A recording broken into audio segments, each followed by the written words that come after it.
kí gbogbo ọmọ Yorùbá pé ẹ káàárọ̀ ẹ̀yin bàbá mi àtẹ̀yin ìyá mi gbogbo abiyamọ pátá àlàáfíà Ọlọ́run pẹ̀lú ìfọ̀kànbalẹ̀ Ọlọ́run yóò máa bá wa gbé a ó rí àánú gbà àánú á dẹ̀ wá wa rí a ò ní ṣìrìn àwọn ọmọ wa ò ní rìn níjọ́ tí bí ń pọ̀nà Yorùbá wípé parọ́ oníyì ẹ̀tẹ́ ní máa ń mú wa o lára irọ́ tí àwọn dry nation the Ajakayes the Adeles the Omokores the Ogunjimis ìyá ìjìnlẹ̀ Marcus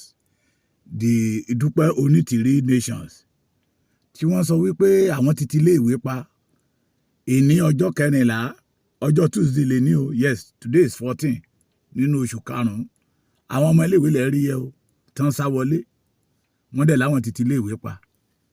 ẹ gbọ́ irọ́ ń parọ́ fúnrọ́ ta ni ó ń tàn wá ta là ń tàn ta ló ń tàn wá ṣé ó yẹ ká máa tàn wá ká tún máa tanra wa òun lẹ́ ń wò yìí o iléèwé kan lélẹ́yìí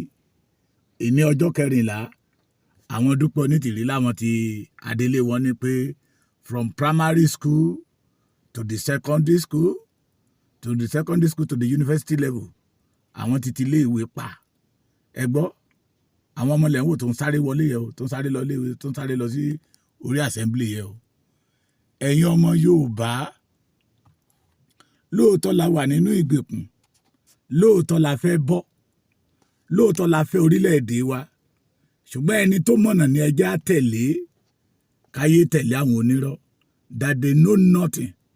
about freedom orílẹ̀-èdè la fẹ́ gbà kìí ṣe ìjọba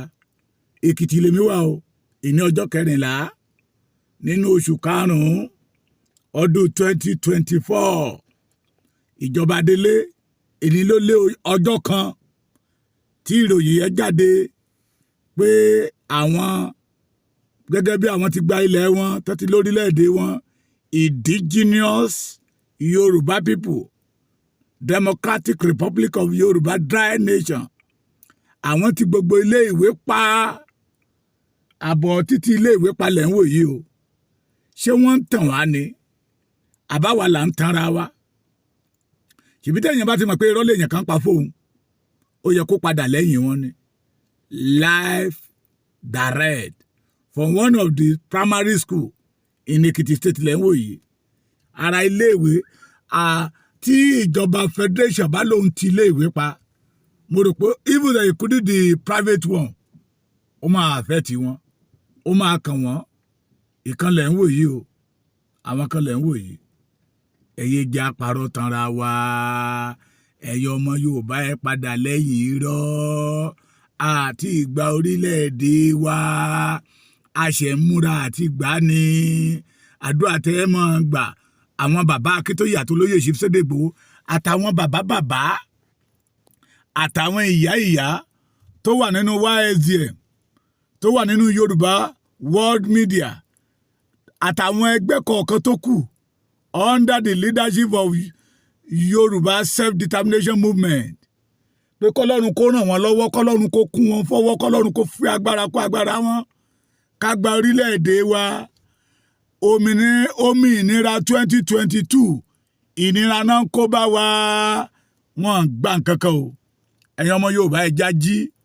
ṣẹ̀rí àwọn ọmọ tó létí làwọn ọ̀gá wọn náà ń bá wọn wí ẹ èyí tó lóòótọ́ láti lè mọ̀ pé wọ́n tán bá ń tàn wá ẹ má já tanra wa àbọ̀ ọ̀rọ̀ là ń sọ fọ́mọlúàbí ìran Yorùbá ní pé tó bá dénú ẹ̀ á dòdìdí